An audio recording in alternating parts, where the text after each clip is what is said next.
በስመ አብ ወወልድ ወመንፈስ ቅዱስ አሐዱ አምላክ አሜን። ክብርን ምስጋናን ንእግዚአብሔር አምላኽና ይኹን። ኣብ ኩሉ ኩርናዓት ዓለም ኮንኩም ነዚ መልእኽቲ ትከታተሉ ኣቦታት ኣሕዴታት ኣሕዋት ኩልኻትኩም ከመይ ትቐንዩ? እግዚአብሔር ስለ ዝፈቐደ እዚ ተኸታታሊ መጽናዕቲ ግብረ ሐዋርያት እንሪኦ ዘለና ምዕራፍ 2 እዩ። ምላሽ ሐዋርያ ቅዱስ ጴጥሮስ ኢልና ሳልሳይ ክፋል ኣብ ንሪኦ ዘለና ምላሽ ናህና ነቲ እግዚአብሔር ዝዛረበና ዘሎ ነቲ እግዚአብሔር ዝምዕደና ዘሎ ጎይታናን መድሓኒና ኢየሱስ ክርስቶስ ኣብ ዝሓለፈ ካልኣይ መልእኽትና ከም ዘቋርጽናዮ ኣነ ነቲ ዝለኣኸና ኣቦይ ዳ እምበር እንታይ ከም ዝብልን ዝዛረብን ትእዛዝ ሂቡኒ እምበር ኢሉ ካብ ርእሰይ ኣይዛረብን እሞ ታ ትእዛዙ ናይ ዘለዓለም ህይወት ምዃና እፈልጥ ኣለኹ እምበኣርሲ እቲ ኣነ ዝዛረቦ ከምቲ ኣቦ ዝነገረኒ ከምኡ ዝዛረብ ዘሎ ነቲ ዝንዕቅን ንዘረባይ ዘይቅበሎን ከዓ ዝፈርዶ ኣሎ። እዚ ኣነ ዝዛረቦ ዘለኹ ቃላት ንሰንበትን ዳሕራይት መዓልታት ክፈርድእን ኢሉ ኣዝዩ ከነስተውዕሎ ብዝግባአና መዓልቲ ፍርዲ ንሕና ዘይንፈልጦ ዘይኮነስ ንሕና ሸለል ዝበልናዮ ንሕና ክንነብሮ ዝግባአና ብፍቅሪ ክንነብሮ ዝግባአና ከምቶም ምውራድ መንፈስ ቅዱስ እግዚአብሔር ብዝተፈላለዩ ቋንቋታት ንሰምዑ እግዚአብሔር ንዝተዛረቦም ህዝቢ መልእኽቲ እግዚአብሔር እንታይ ይኽብሉ ከሎ ገሊኦም ከዓ እዚ ጉዕሽ መስተ እዩ ኢሎም ዘላግፁ ከይነላግፅ እዘን ሕጂ ነላግፀን ኣብ መዓልቲ ፍርዲ ንሳተን ተንቃላት እተን ንፃረፈን እተን ንወቕሰን ንሳተን እየን ዝፈርዳ። ኣብ ዕብራውያን ምዕራፍ 1 ፍቅዲ 3 ኣብዘን ዳሕሮት መዓልትታት ንኣና በቲ ወራሲ ኩሉ ዝገበሮ ብኡን ዓለም ዝፈጠረ ወዱ ገይሩ ተዛረበና። ኣምላኽ ንዓና ንደቂ ሰባት ጠፊእና ርሑቓት ዝነበርና ዝተዛረበና ሎሙን ብዝተፈላለዩ መልእኽቲ ኣብ ቤተ ክርስቲያን ክዛረበና ከሎ ክንነብሮ ክንኮኖ ዝግባአና መልእኽቲ ክነግረና ከሎ ከመይ ንሰምዖ ከመይ ንምለስ ወይስ ዕሽሽ ከይበለና ዋላ ሓንቲ ከይተሰወጠና ከይተሰቆረና ኣብቲ ቤተ ክርስቲያን ንወፅእ ወይ ከነንብብ ከለና ቃል ኣምላኽ ወይ ክንሰምዕ ከለና ከምቲ ቀዳማይ ጴጥሮስ ምዕራፍ 1 ፍቅዲ 20 ንሱ ምስራት ዓለም ተመደበ ኣብ መወዳእታ ዘመናት ግና ምእንታኻትኩም ተጋህደ ምእንታና ኢሉ ዝተጋህደስ ንሕና ዕሽሽ ክንብሎ ኣየገርምን? ምላሽ ሐዋርያ ጴጥሮስ ክንርኢ ከለና እኮ ነቲ ንዖም ዝተጋህደሲ ከላግፅሉ ከሎ ኣንቱም ሰባት እንታይ ኢኹም ትብሉ ዘለኹም? ንምንታይ ኢኹም ዕሽሽ ትብሎ ዘለኹም? ስኮ ንዓኻትኩም ዝተዋሃበ እዩ ዝብሎም ደሎ ሎሚ ከም ቤተ ክርስቲያን ዶ ንመስል ከም ምእመን ዶ ንመስል ከም ተዓብቲ ክርስቶስ ዶ ንመስል ብጥልመት ብምፍልላይ ብስስዐ ብፅልእን በህልኽን ከመይ ተሓላሊኹ ዘሎ ኣብቲ ቀዳማይ ጴጥሮስ ኣብቲ ካልኣይ ጴጥሮስ ምዕራፍ 3 ካብ 3 ክሳብ 4 ስልማት ግን እቲ ብሕቡእ ናይ ልቢ ሰብ ኣብ ቂድሚ ኣምላኽ ክቡር ዝኾነ ለዋህን ህዱኡን መንፈስ ይኹን። እዚ ነተን ደቂ ኣንስትዮ ጥራይ ኣይኮነን ንኩሉ ሰብ ስልማት ናብ ቂድሚ ኣምላኽ ለዋህ ህዱእ መንፈስ ክኸውን ከምቲ ነቲ ደቂ ኣንስትዮ ናይ ስሩሕ ርእሲ ናይ ስልማት ናይ ወርቂ ናይ ምእሳር ጌፅ ክዳውንቲ ምኽዳን ኣይኮነን ዝበሎ እዚ መልእኽቲ ንዓይን ንዓኻትኩምን ዝተዋሃበ ምክንያቱ ቅዱስ ዮሃንስ ሐዋርያ أفتي قدامي ملأخت معرف كل تفقد 18 دقيقة إزياء أتادا حرويتي ساعة معرخ ندي أبدا حراي ساعة كم زل نازر دان سب نابرا سلز غابده كنتا سلز تغيري خميتا نابرو يملخ تزي كوينو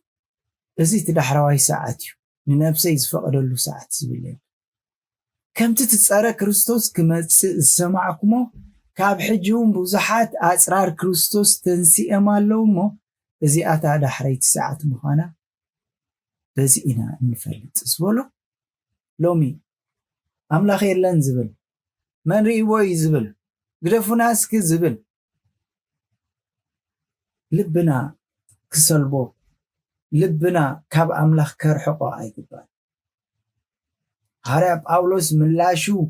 زهبهم زلو نزوم سبات نتكزي أبير زهبكم عدل نتكزي أبير ززاربكم زلو تستوعلو دلهم يزبلهم زلو خمتي يهداو نافتي ملأختو معرف حدا كاب 10 شعات تخسر 10 شمونته نسخاتكم قنا أتم فقراتي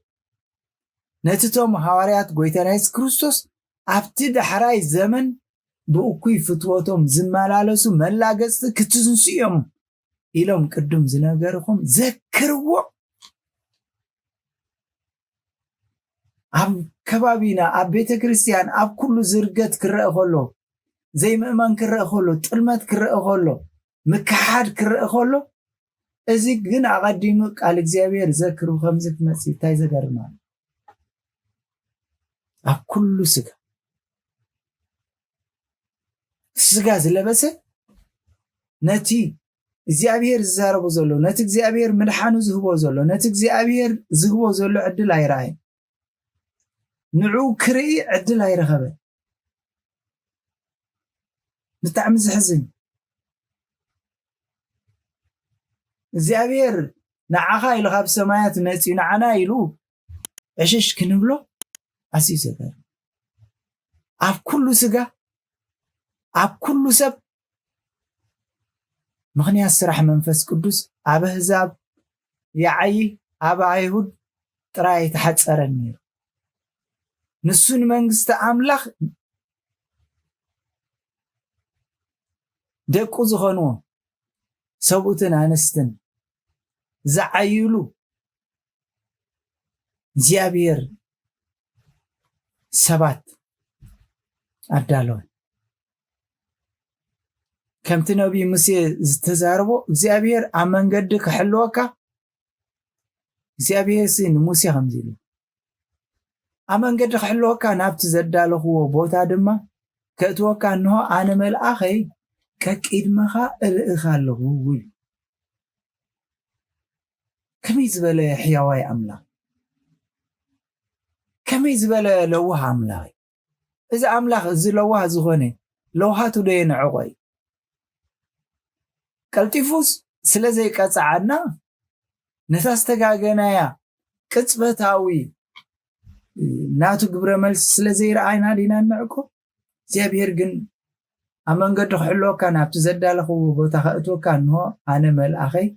كاكين مخال إخالو سلزي أنا ملأخي كاكين مخال إخالو أبكيد موتت أنك جمتو أسمع عيتم مارورو سمي أبوي مو بدل كاي كحدكم ناتي لأغيو نعيني عكا زخون انت جيركا وينا دمت صبي كان تسمعك أنا زبلك خلو دما انت جبركا أنا نسألعتها نسألهم نزرق صاروا بخادمة صار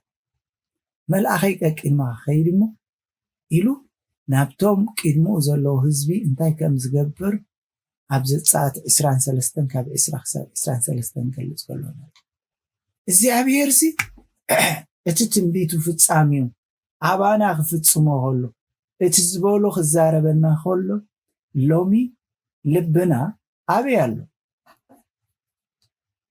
إزي تنبيت كوهابنا هلو زعب حدا في تسامي تراي كونن تنبيت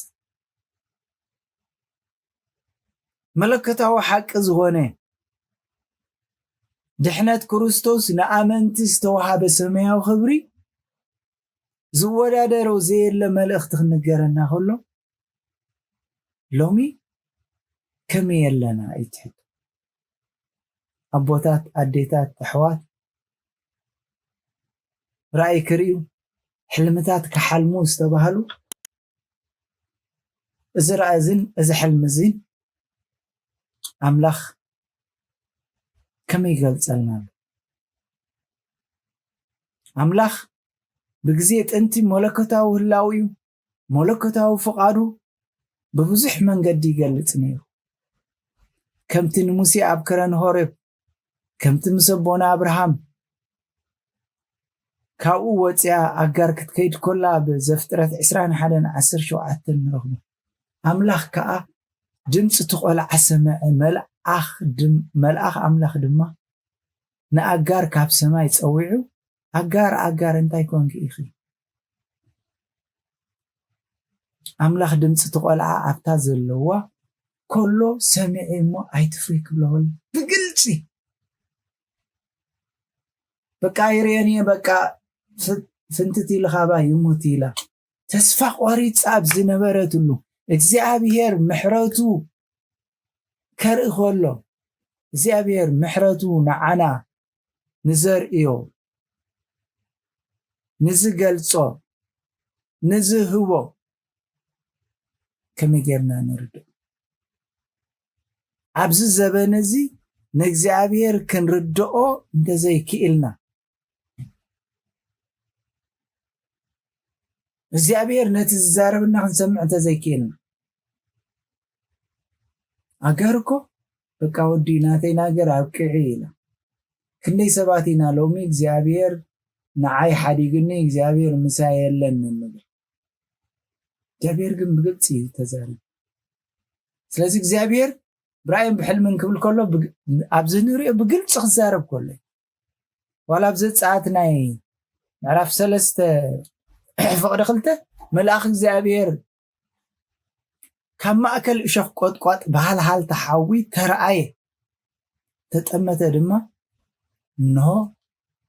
እታ ቆጥቋጥ ብሓዊ ትነድድ ነበረት እቲ ቆጥቋጥ ግና ኣይተበልዐን ትግልፅ እግዚአብሔር ፊት ንፊት ንሙሴ ደው ኢሉ ክዛረብ ዋላ ብዘፀዓት 19:16-21 ዘሎ ኮነ ከዓ በታ ሳልሰይቲ መዓልቲ ክወግሕ ከሎ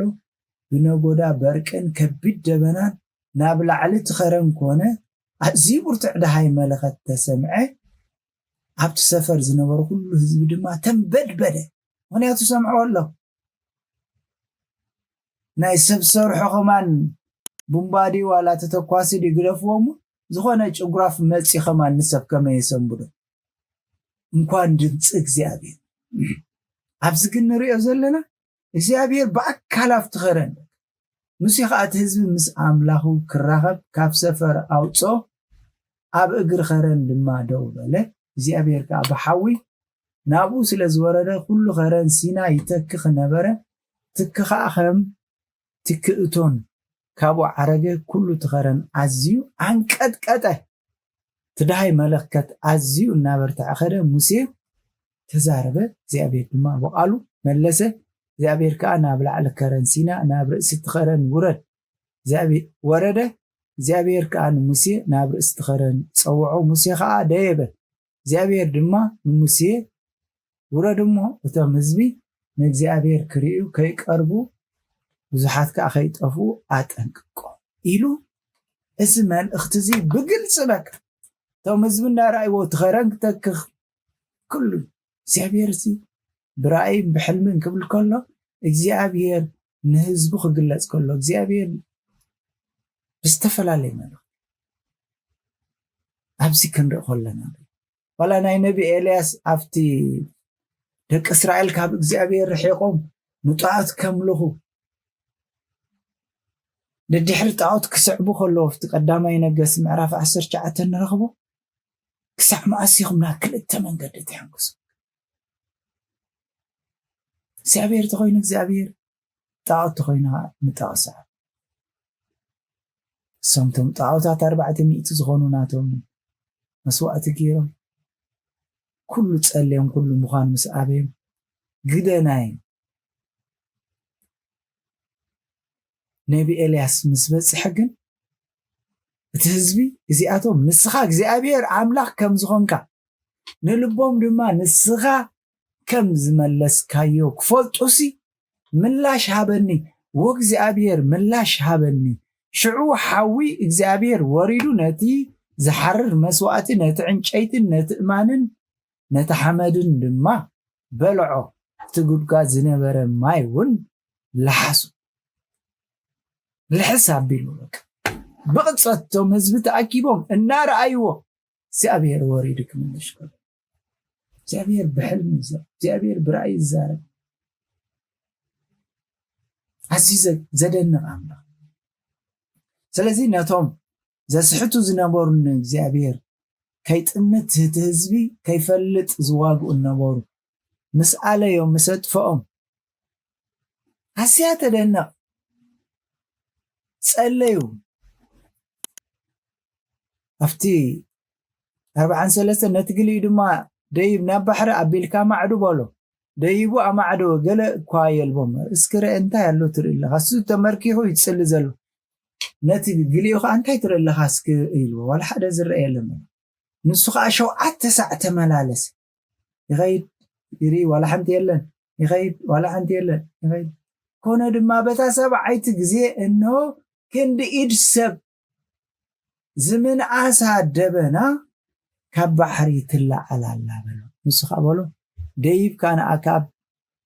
زناب كعقتكاس سرغلها سعينكا ورد بلو كون دماو السماي بدبنان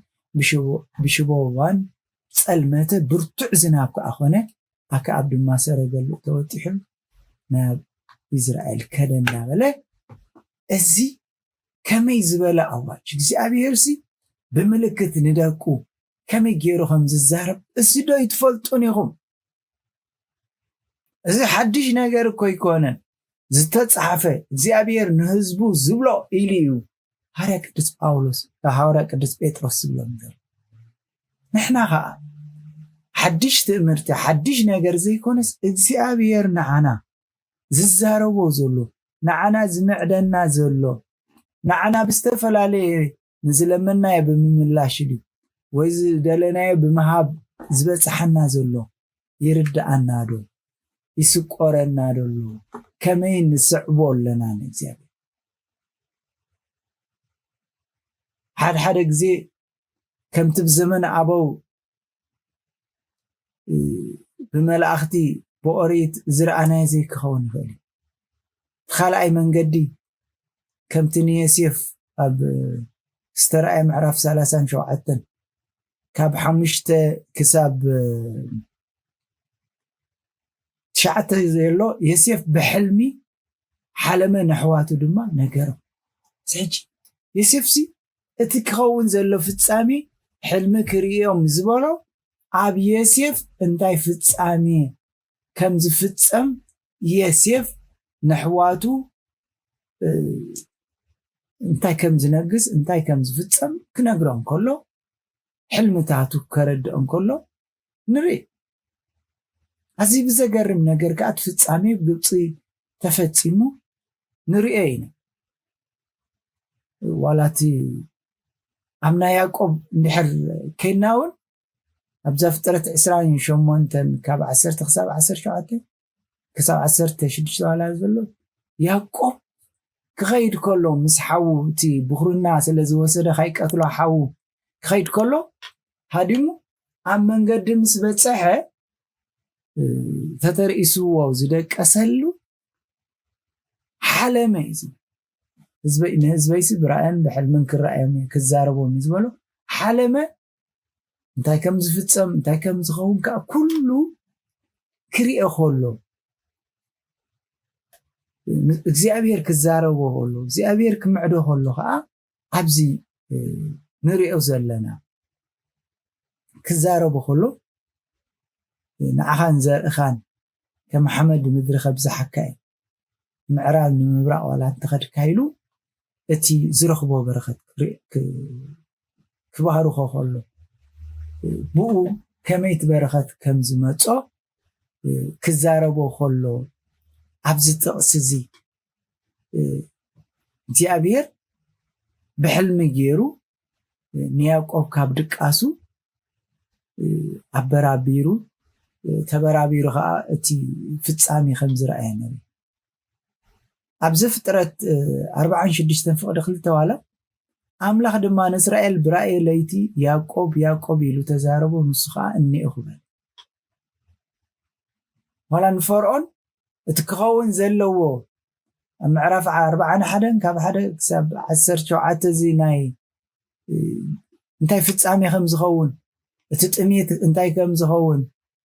ኩሉ ክነግረ ከሎ ነሪ ተን ኣብቲ ገንገም ሩባ እንታይ ፍጻሜ ከም ዝኸውን ንሱ ከዓ እንታይ ከም ዘጨነቆ ድሕሪኡ ግና ዮሴፍ ንፈርዖን እንታይ ከም ዝሓገዞ نرئي مالت كال نرئو نايبونا يعقوب أبز فترة إسران شومونتن كاب 10 تخسر 16 أبزي أبتي أقدمنا زبلنايو معرخن دي يعقوب كم زرعي تي بحلمي كم استزاربو إنا نرئي تناي حوون رئينا نيرنا نايتي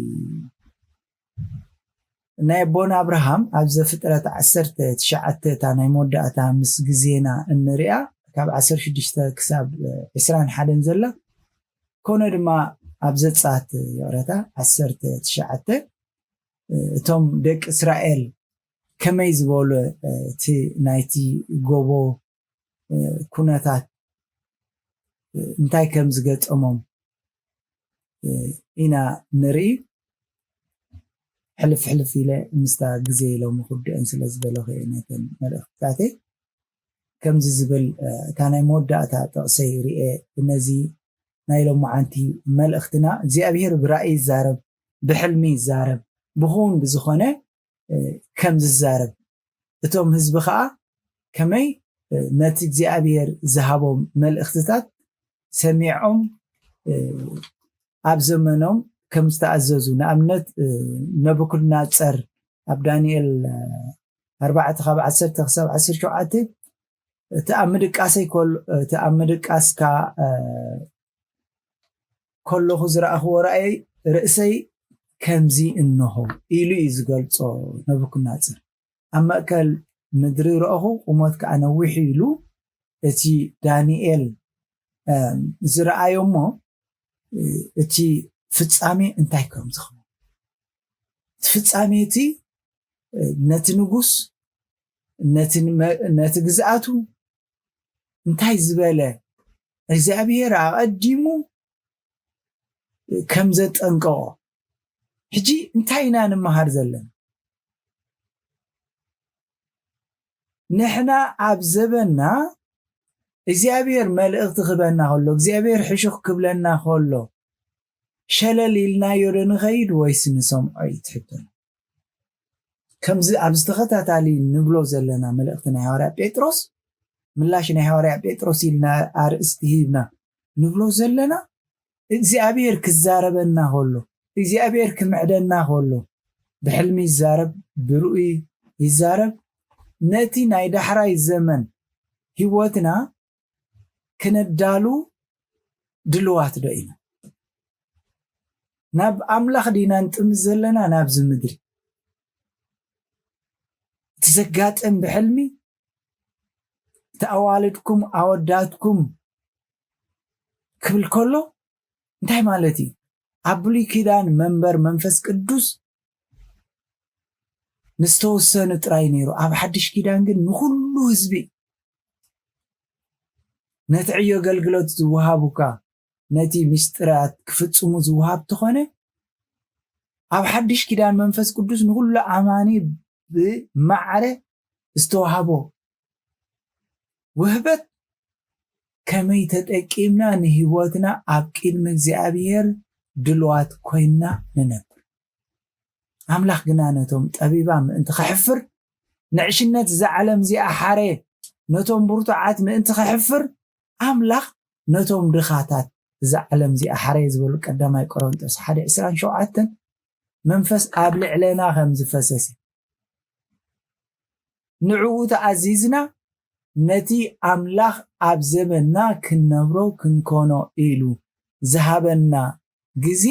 ንጥቀመሉ ዶ ኣለና የለና ክንሓትት እግዚአብሔር ይዛረበና ኣሎ ነዚ ሰሚዕና ብሂወትና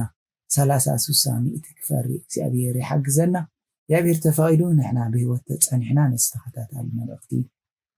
ክንቅፅሎ ኢና ክሳብ ሽዑ ግን ንኣብን ንወልድን መንፈስ ቅዱስን ምስጋና ይኹን ሎምን ኩሉ ሻዕ ዘለዓለም